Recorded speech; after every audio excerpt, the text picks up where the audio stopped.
unsurprising. This is the biggest fight in Japanese history between two, elite the biggest fight in Japanese history between two, elite Japanese fighters. And I understand styles make fights. I understand styles make fights. I get it. But in this case, I understand styles make fights. I get it. But in this case, I guess what I'm reacting to is, in a way, is what I consider one of these super fighters. His speed, his reflexes, styles make fights. I get it. But in this case, I guess what I'm reacting to is, in a way, is what I consider one of these super fighters. His speed, his reflexes, but in this case, I guess what I'm reacting to is, in a way, is what I consider one of these super fighters. His speed, his reflexes. I guess what I'm reacting to is, in a way, is what I consider one of these super fighters. His speed, his in a way, is what I consider one of these super fighters. His speed, his reflexes, his power. Mike, what's the word I always like to use? The reflexes, his power. Mike, what's the word I always like to use? The twitchies. Mike, what's the word I always like to use? The twitchies. Twitchies are different, right? They're elite. And Junto is like as good as it gets for a normally excellent fighter. And Junto is like as good as it gets. And I also think, I just won't be surprised. And as you all know, I already have. I'm going with Junto as a favorite in this, as far as my personal. So it won't be a big upset to me. I can't see someone with his type of technically sound game, with his system, with his work rate. I just don't see guys like that ever as an underdog in any type of fight they're in. This fight might be flying under the radar for some. But make no mistake, this is one of the biggest fights in Japanese boxing history.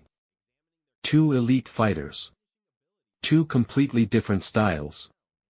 And a clash that could redefine the lower weight divisions. On paper, Inoue is the clear favorite. Odds are sitting around 3-1. But boxing isn't fought on paper. Some analysts have compared this situation to Tyson versus Holyfield. Back then, Mike Tyson was expected to dominate. But Evander Holyfield shocked the world. And that's the warning here, backhand index pointing right, don't underestimate Nakatani. But this one feels as though, at least from where we're sitting in LA, that it's flown a bit under the radar. Now, in the first place, it's two tiny division fighters, right? Once you get below lightweight, especially featherweight, the American public has a tendency anyway to think, well, they're kind of tiny guys and be a little less interested. They're both Japanese fighters, and so the fight's taking place halfway around the world from here, and they haven't been marketed in this country the way they've been marketed in Japan for obvious reasons. And also, Inoue is about a 3-1 favorite, so it's not considered a 50-50 fight. Looking ahead, two potential mega fights stand out. Backhand index pointing right Jesse Rodriguez. Backhand index pointing right Rafael Espinoza. One is a high-speed, elite skill matchup. The other is a dangerous step up in size and physicality. Even Nakatani himself has shown respect. He's openly stated that Inoue is currently the best pound-for-pound fighter in the world. But respect doesn't win. Does this have a little shade of that, where Mike Tyson would have always been a big favorite against Holyfield, right? In retrospect, he shouldn't have been, but at the time he would have been. Then he loses, goes to prison, Holyfield becomes champion. And going into their fight, which had been postponed for years, Mike hadn't looked as good since he was still champ. He had looked better than he had in years, beating the hell out of Frank Bruno. Better than he'd beaten Frank Bruno the first time, even though Bruno was coming off a good win. While Holyfield fought a blown-up middleweight, ultimately, in Bobby Chez, and looked horrible. So heading into that fight, people thought Tyson would win anyway. This is much closer to a 55-45 fight, maybe in favor of Inoue. And look, Inoue is he's a 45 fight, maybe in favor of Inoue. And look, Inoue is he's a future Hall of Famer, first ballot. He's an all-time great, so he deserves that respect. And I was ringside on the call for those two fights in December in Riyadh. And like Malik said, that was a really tough style. Nakatani, Sebastian Hernandez, pressure style, Mexican, first fight at 122. So to me, I felt more encouraged going into this fight instead of less. And I just think maybe it's flying under the radar because it's going to be on very early morning in the US. This fight's in Japan. But just this morning, they announced, Max, this is a sold-out fight at the Tokyo Dome. They're going to have 55,000 plus. Some insiders believe this fight is much closer than the odds suggest. Yes, Inoue is a future Hall of Famer, an all-time great. But Nakatani? He's a real threat. With his reach advantage, sharp counters, and one-punch knockout power, he has the tools to change the fight in an instant. If he keeps down the line, not next, but definitely down the line, would love to see you fight either against Nakatani or Inoue. Do you want to maybe say who you favor in that fight between the two? I think Inoue wins the fight, just because he has more experience. He's been in the weight division longer than Nakatani has, so I do favor Inoue, but Nakatani, he does have a chance as well, just because he has that kind of one-punch power. Maybe that could be the big fight in your hometown, right? Yeah, hopefully. If not, I don't mind going to Japan either. I love going to Japan. I love spending. Yeah, I love spending time there. So. Oh, so you have traveled there before? Yeah, I've been there plenty of times, but like I said, either San Antonio or Japan. I don't care. Faced him a couple times against Nakatani. Just how do you think that one goes? You know, I've been against Inoue twice. You know, and I seen that fighter in person. I mean, I've been in the ring with him. He's fast. He's strong, confident. And I've also been against Nakatani. I've been against Nakatani before with Tito Acosta. I just think that Nakatani will put up a fight, but Inoue will stop him. Inoue's he's been dropped by a few left hands. Donaire hurt him with a left hand. But he gets up and he still wins. But I just think that Nakatani, I mean, he's not ready for Inoue yet. I just think that fight will end up in a knockout as well. On one side, you have Naoya Inoue, the monster. A generational talent known for his explosive speed, razor-sharp reflexes, and devastating power. What separates him from everyone else is something fighters call the "which factor," that instant reaction speed that can't be taught. You know, I think the best guy that I faced, and maybe perhaps if I was younger, it might be a different story, but at the moment of who I am in this time, I would say Inoue is the toughest that I've faced, or the strongest that I've faced. You mentioned Inoue as probably potentially the best fighter that you faced in your career. What is it about him that gives you that distinction? I think it was like facing the younger me. You know, there's just a lot of similarities in terms of power, explosiveness, and sometimes intelligence, you know.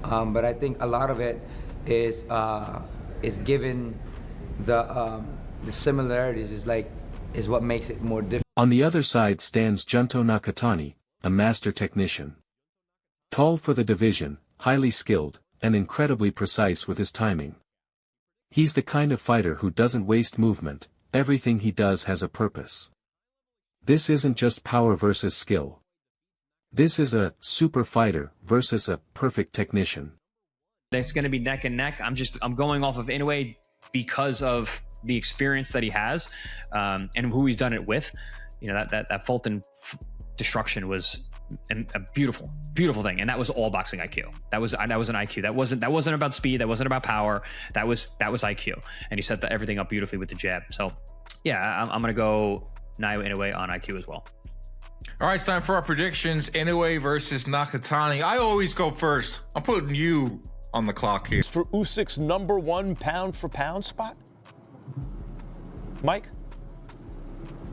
Yes, absolutely, Max. I mean, we're talking about knocking off the pound guy. If he does it in fashion, I think you have to put Inoue #1 at that point. I mean, obviously, especially when you compare Usyk's going to be fighting Rico Verhoeven, right, a kickboxer, so he's not going to be able to really strengthen his resume, even if he blows out Verhoeven. Whereas if Inoue, if he beats Nakatani in fashion, in convincing, I think you have to put him #1. Top fighters are weighing in too.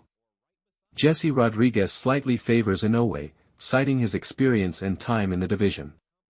But he also acknowledges Nakatani's power makes him dangerous at all times. Veteran trainer Joel Diaz sees it more clearly. Backhand index pointing right. Inoue's speed, precision, and body work could eventually break Nakatani down, leading to a stoppage.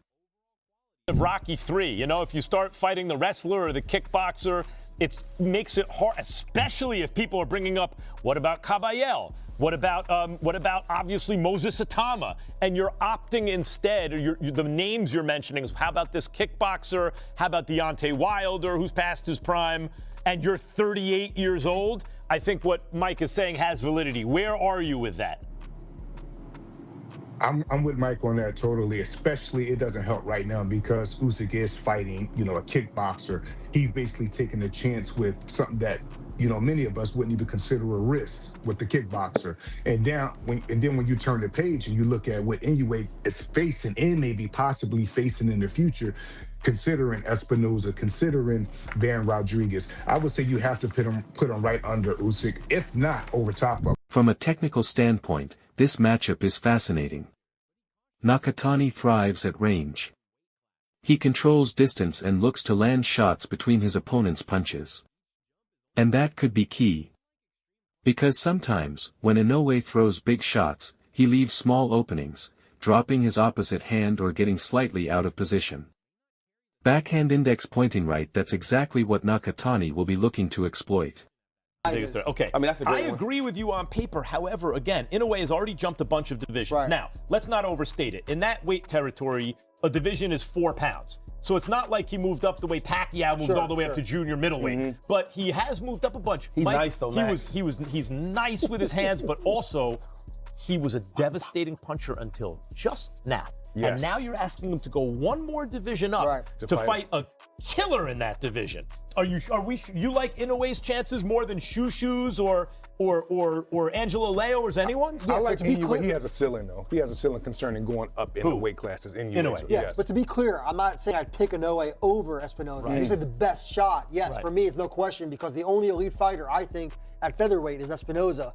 And I agree, Shushu in a couple of more fights will be more ready. I don't think Shushu's ever going to be on the level of Espinoza the way I see him right now. And I think if you talk to people behind the scenes, that's the conventional way. And when it comes to experience, legendary champion Nonito Donaire has already faced Inoue, and he didn't hold back. Backhand index pointing right, he called Inoue the strongest and toughest opponent of his career.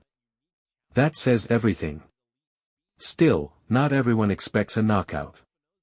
Chris Algieri predicts a close, tactical battle. Backhand index pointing right, a fight that could go the distance. Backhand index pointing right with momentum swings. Backhand index pointing right and possibly even knockdowns on both sides. Now here's where things get even more interesting. If Inoue wins convincingly, he could make a serious case for pound number 1. Right now, that spot belongs to Alexander Usyk. But a dominant performance here, that could change everything. Like to see him face next, Mike? Is it like, let's hold on. Let's just say, is it anyone other than either Bam moving up or Inoue moving up to fight Espinoza? No, that's it. Those are the two options, Max. And I want to see Bam first before Inoue moves up. We have Bam moving up to 118 in June for the first time. So he's getting closer now. And I want to see that fight next if Inoue does win as expected. Again, I'm not sleeping on Nakatani at all, though. I think Nakatani is going to give Inoue all he can handle. But so talking about lower weights, Inoue and Van Rodriguez is one of the biggest fights probably in history below 126. Yeah, I agree. I think Bam, the reason, Malik, that you look at Inoue and Bam, should Inoue beat Nakatani, is those are both special, super, top 5 pound for pound, twitchy, speed, power, skill, the whole thing type fighters, and that's always a super fight. Surprisingly, despite how big this fight is, it hasn't gained massive attention in the United States. Why? Because historically, lower weight classes don't draw as much interest in the US market. Add to that the fact the fight is happening in Japan, far from American audiences, and it's easy to see why it feels under the radar. But the reality tells a different story. The Tokyo Dome is sold out. Over 55,000 fans will be in attendance. That's not just big, that's historic. You and Inoue finally getting in there, that's a fight that will define this era in the lower weight classes? I think so. I think me against Inoue would definitely be, if not one of the biggest fights in the lower weight divisions. Do you have a preference of where it happens? And if the upset happens, everything changes. Nakatani's career would skyrocket, bigger fights, global recognition, massive opportunities. But boxing has its own politics. When the favorite wins, mega fights are guaranteed. When the underdog wins, the hype doesn't always follow the same way. One boxer on the planet right now. 今パウンドとパウンドで一番強い選手っていうのはどなたというふうにお考えですか？まあ僕の名前を言いたいところですけど、まあ井上選手を評価しているので、まあその井上選手に勝ってパウンドフォーパウンド1位になりたいなっていうふうに思ってます。I would have been preferred if I could say I myself, but he's embarrassed, but in a way. He's a clever fighter, man. He is. He's a very long, rangy type of fighter, but he needs distance. Oh yeah, he needs distance. But in the meantime, while you're trying to close distance and you letting your hands go, he's looking to punch in between your shots too. And that's why I think he can catch and hurt in a way, for real. That's what I think in between. As in a way, probably could throw a big shot. Usually when he throws big punches, he drops the opposite hand. Or usually when Inoue throws a big shot, and if he misses, he's out of position sometimes. And Nakatani gonna be looking to fill those holes, man. He gonna look to fill those holes. Remember, he got the longer reach. He's still at 68.5. Not that much, 1 inch. Believe it or not, Inoue got some pretty long arms, you know, for 5'5" at 67.5. But there's gonna be a height difference, so Inoue is gonna have to, you know, punch up, you know, at Nakatani, you know, which could shorten that distance a little bit for him. You know, he's gonna have to really step in, and I think that's the beauty about Nakatani springs the upset. Malik, you said it wouldn't even be an upset, right? Do you think that would mean, as I said earlier, we would see a rematch because Inoue is such a big star? Or are there other possibilities for Nakatani, Malik?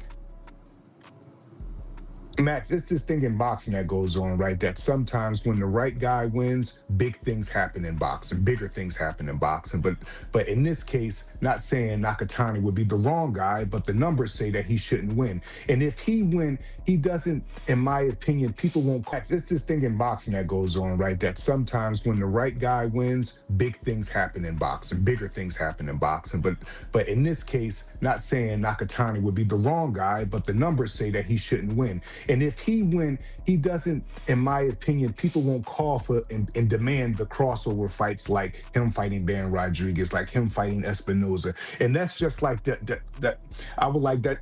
That would be a little bit the unfair part about boxing, is because some guys are picked because the bigger fights fans get more excited about. And if the underdog, quote unquote, with Nakatani is supposed to be coming and win, a lot of people's like, okay, well, I guess where do we go from here now? They're not as excited. But saying that, I still have not. So now it comes down to one question: backhand index pointing right, will power dominate? Backhand index pointing right, or will timing steal the show? Drop your prediction in the comments. Fire.